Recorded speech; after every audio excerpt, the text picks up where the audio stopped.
Coucou tout le monde! Je vous retrouve aujourd'hui pour un drama que j'ai adoré, donc il s'appelle The Red Sleeve. Je l'ai vu sur Viki Rakuten. Donc les épisodes font au départ 1h10 à peu près, et vers la fin, le dernier fait 1h40. Ce drama est sorti en 2021-2022, et les thèmes ce sont historiques, roi, prince, héritier, servante, pouvoir, complot, amour. J'ai vraiment adoré ce drama de bout en bout. Je lui ai mis 18,5. J'attendais avec impatience les traductions. Donc c'est pour ça que j'ai fait une pause au milieu, parce qu'il me manquait 5-6 épisodes qui n'étaient pas traduits en français encore sur Viki. Et donc j'ai dû faire une pause et j'étais triste, j'étais là en mode oh non, si. En fait j'ai réussi à m'arrêter à un moment où je pouvais m'arrêter, parce que c'était déjà une torture. En fait les épisodes je les enchaînais. Je ne voyais pas le temps passer. Je vous dis, les épisodes, ils sont quand même assez longs. 1h10, 1h20, ça dépend. Je lançais l'épisode, je pensais que ça faisait 5 minutes que je regardais et j'étais déjà à 50 minutes. J'étais là, mais c'est pas possible, je voyais le truc de fin là, vous savez, le cliffhanger final. Et puis après, ce qui va se passer dans le prochain épisode, et j'étais là en mode, quoi? Déjà? Donc vraiment, j'ai adoré. Donc, bon, vous voyez déjà que je vous le conseille vraiment. Mais je vais un peu vous le speecher. Alors, de quoi ça parle? Déjà, ce drama, ce qu'il faut savoir, c'est que on voit sur du long terme. Donc, au départ, nos personnages, ils sont petits, et on les suit petits. C'est pas genre des flashbacks, bon, on en aura quelques-uns, mais c'est pas des flashbacks, et après, on est que à la version adulte. Non, on commence, ils sont enfants. Ensuite, ils sont jeunes adultes. La grosse partie du drama, c'est ça. Et vers les derniers épisodes, ça fait enfin ouais, vers moitié d'épisode, ça fait 1 an plus tard, 3 ans plus tard, puis après 10 ans plus tard. Donc vous voyez, on suit l'évolution des personnages et tout, et on les voit vieillir, grandir, mûrir, et on voit tous les complots et les intrigues qui émergent, et en même temps continuent d'être là tout le long de leur vie. Donc, le speech. Donc, j'y vais parce que je suis un peu brouillon aujourd'hui, mais je l'ai vraiment trop aimé. Donc, on a une petite fille, Seong Deok Mi-im, qui est une jeune servante du palais. Donc, depuis qu'elle est jeune, elle a environ 7 ans, je crois, quand elle rentre au palais.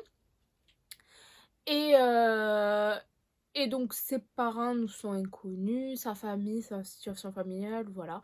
Mais elle évolue au sein du palais, elle a des amies servantes, et elle s'entraîne à devenir une femme de l'ombre, avec beaucoup de soins. Donc voilà. Ensuite, on suit aussi le prince héritier. Voilà, le prince héritier, hein. Et on suit les intrigues qui sont autour du prince héritier et plein d'autres choses. Le roi actuel, la reine, voilà, des choses comme ça. Et donc, on les suit. Donc, en fait, on a une première rencontre, bon, somme toute classique, entre nos personnages principaux quand ils sont jeunes. Donc, par des choses, ils se rencontrent. Ah oui, et surtout, on a aussi la chef des servantes, qui est importante. Donc, on a cette rencontre, et petit à petit, ensuite, évoluent leur rôle, leurs relations, etc. J'ai adoré ce drama. Déjà, il est magnifique. Les décors sont sublimes, les musiques, la cinématographie entière est sublime. C'est simple, parce que moi, j'ai tendance, quand je suis en train de regarder des dramas, et que, vous savez, parfois, il y a des scènes, elles sont un peu longuettes, voilà. Par exemple, je suis en train de regarder The King of Fiction, et je vous le dis, il est pas mal. Bon, bref, j'en ferai une autre vidéo. Mais je suis tout le temps en train de passer. En fait, il y a des scènes, c'est trop long, ça me saoule. C'est des scènes inutiles qui... ça ralentit l'histoire. Regarder pendant 10 ans quelqu'un qui est là comme ça et qui pense à quelqu'un, ça me saoule. Donc j'ai tendance à avancer. J'ai pas le temps pour ça, en fait, ça me saoule.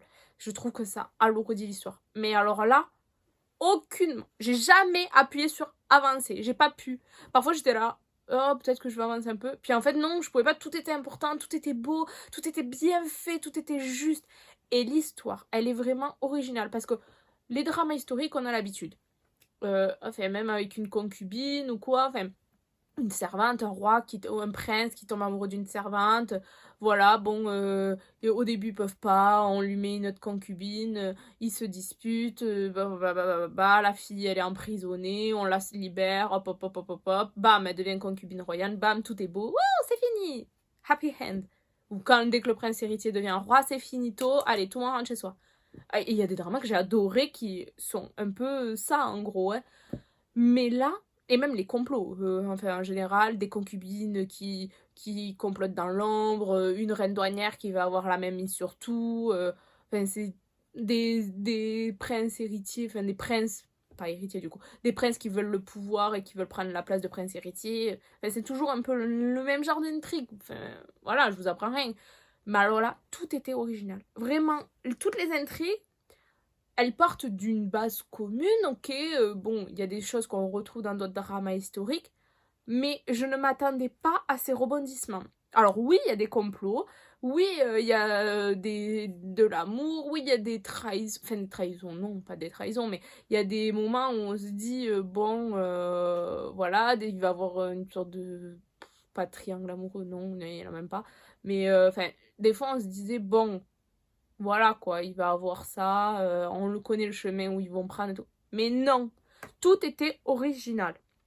C'est simple, je ne m'attendais à rien. Il y avait vraiment des scènes, j'étais là en mode quoi? Mais non.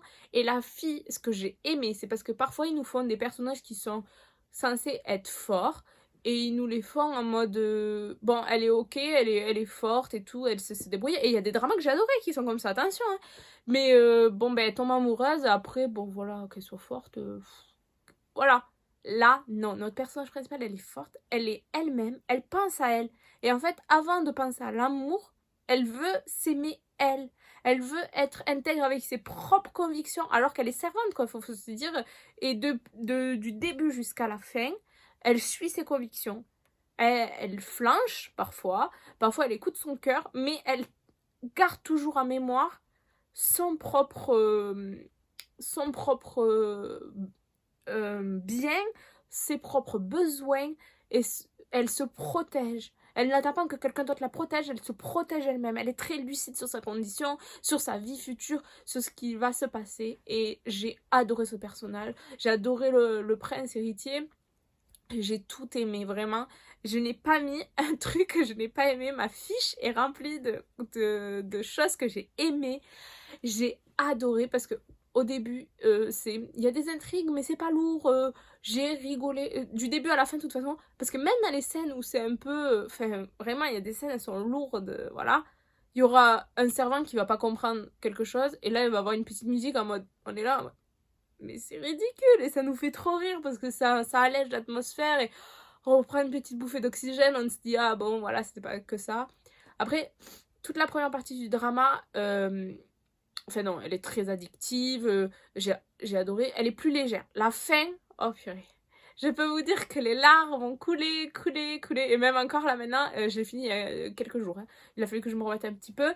Rien qu'en écrivant le résumé pour mon livre, mon cahier de drama, j'avais les larmes aux yeux parce que il y a des scènes qui m'ont tellement touchée.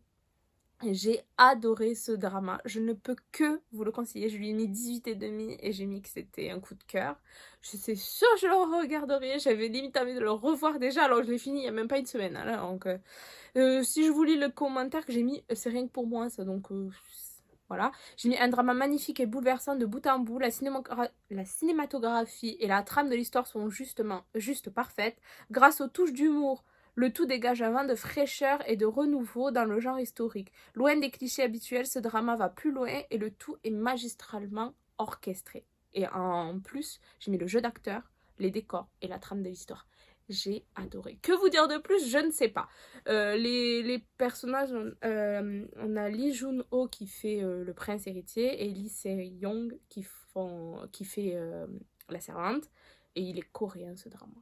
Vraiment, si vous l'avez vu, parlez-moi en commentaire, j'ai envie de partager avec quelqu'un cette pépite. Si vous ne l'avez pas vu, que vous avez des questions, quoi, vous pouvez toutes me les poser en barre d'infos. Vous avez vu comme je suis emballée dessus, donc il n'y a pas de souci. Voilà, c'est tout. Je ne peux que vous le conseiller s'il est dans votre liste à voir. Foncez, vous n'allez pas le regretter. C'est un drama historique, magnifique. Et même si vous n'êtes pas habitué du genre, foncez. Il est tellement frais que vous ne pouvez qu'aimer. En tout cas, je l'espère parce que moi, je l'ai adoré. Voilà, je vous laisse sur avec cette vidéo qui part un peu dans tous les sens, tellement j'étais excitée. Mais j'espère qu'elle vous donnera envie de regarder ce drama. Je vous dis à une prochaine fois et bye bye!